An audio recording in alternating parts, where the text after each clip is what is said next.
Hi guys, it's Mike here from KOS Bushcraft. Today I thought I'd run you through the SIGG 750ml hot and cold thermos flask. Now I've always had a bit of a love-hate relationship with thermoses. I always liked the idea, but they never seem to perform to my expectations. So I bought this fella. Now it's a SIGG brand, but of course it's made in China like everything else is these days. And it's got some features which I think set it apart from the rest. Now, we'll start with the cup, which is a friction fit, so you're going to put it on the bottom or the top, with or without, of course, the cap on. Now, you can put a scalding cup of boiling water in here and hold it comfortably. It has a liner. It also has a silicone pad on the bottom, give it a bit of grip, which is great. Yeah, it doesn't run away from you. And it holds 450ml, so a big mug of tea or coffee. So that's a start. Compared to some of the other thermoses you get, they're tiny little lids. Some of them are only hold 100ml. So this is the cap. Now there are two silicone seals on the cap. Now the small square one is really only there to provide resistance, to stop you unscrewing it too far and it plonking on the ground.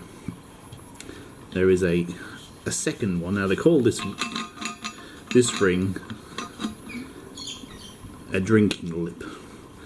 Now, as far as I'm concerned, I'm not putting my mouth on the end of a thermos, as it could give you the shock of your life.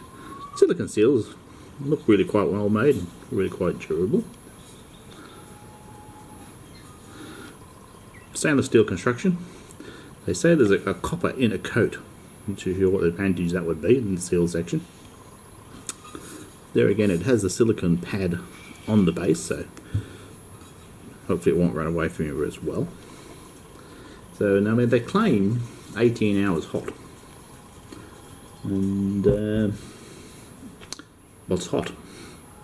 So there's very little support and documentation. It comes with a great set of instructions. Can't complain about that. Okay, so I put it to the test. Now, the whole setup weighs in at 270 grams, which is pretty good for a thermos. Now, I preheated it with boiling water, and obviously I had a rolling boil of 100 degrees Celsius. I preheated it for 5 minutes, and the water inside dropped to 94 degrees, and I extended that to 10 minutes, and it was still at 94, so obviously it only takes a couple of minutes of preheating. Now, after I preheated it, I did a 6-hour test, a 12-hour test, and an 18-hour test, which I think is a pretty good representation of how good of an insulator it is. Now, touching the cap, it was warm, so obviously, like always, the cap's a weak point on the thermos. So, at an ambient temperature of 12 degrees in the room, it was pretty much holding that for the full 24 hours. But starting off at 100 degrees, the first 6 hours it dropped down to 79 degrees Celsius, so it lost 19 degrees in the first 6 hours. At the end of 12 hours it had dropped to 68 degrees C, so the next 6 hours it only lost half of what it did the first. And at the end of 18 hours it was down to 61 degrees Celsius, which is just about okay for a warm cup of instant coffee. And they said that was with an ambient room temperature hovering around 12 degrees. And as thermoses that I've ever owned, I've tested a few, it's really performing at the upper end of the scale. And so far I've been using it for about a month. I think it's a cut above the rest at the moment. Anyway, thanks for watching. I hope you found it interesting. Bye for now.